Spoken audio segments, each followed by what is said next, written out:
everyone, I'm Sam. I'm from Business English Academy. So now we're going to talk about some more useful, so more on the serious side now, some very useful business phrasal verbs.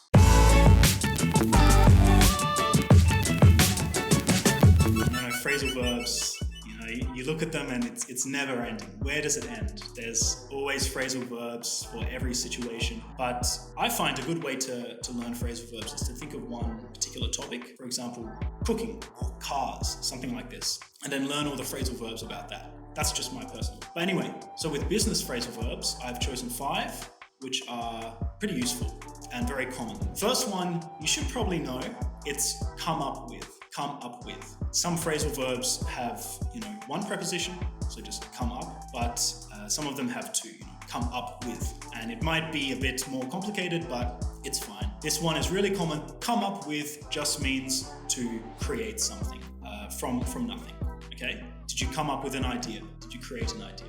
Now, the next one is to lay out. Lay out. Now, what is lay? Lay is basically, to lie down. And lying down means you stretch yourself on your bed, on your sofa, you make yourself big.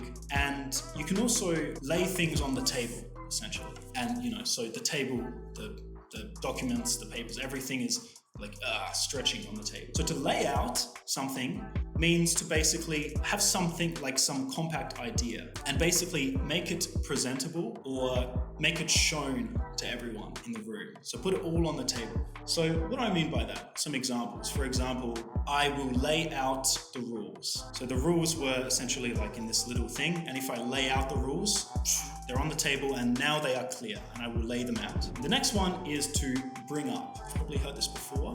Bring up. Bring up something means that there is a topic, for example. It's generally to do with communication. This one, communication, to bring up. So bring means to take something with you. I'm going to bring my bag to the supermarket. I'm going to bring my friend to the party.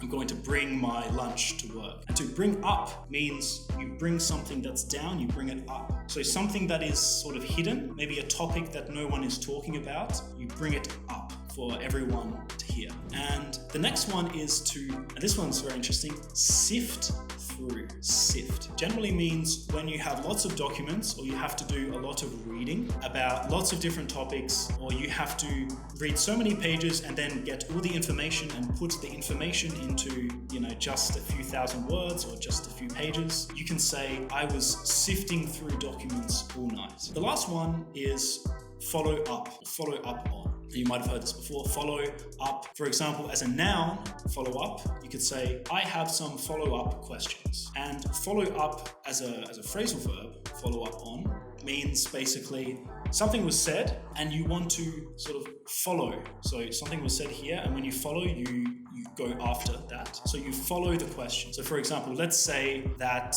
in a meeting, someone says, unfortunately, my team could not complete the task. And then everyone continues the conversation. And then someone else in the meeting wants to follow up. They want to follow up on this person. And follow up on means they will ask more questions. They say, hold on. Like, what do you mean that you did not complete the task? You had weeks. What happened? So they followed up. So follow up on, basically the same thing, but the idea is you follow up on something and you follow up someone. So really useful. So what have we got? We've got follow up on, we've got sift through, bring up, lay out, and come up with. Really useful. I hope I explained them pretty well.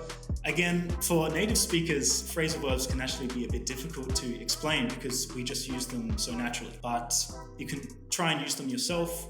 Try to look them up yourself, and they're a really nice way to add some spice to your vocabulary.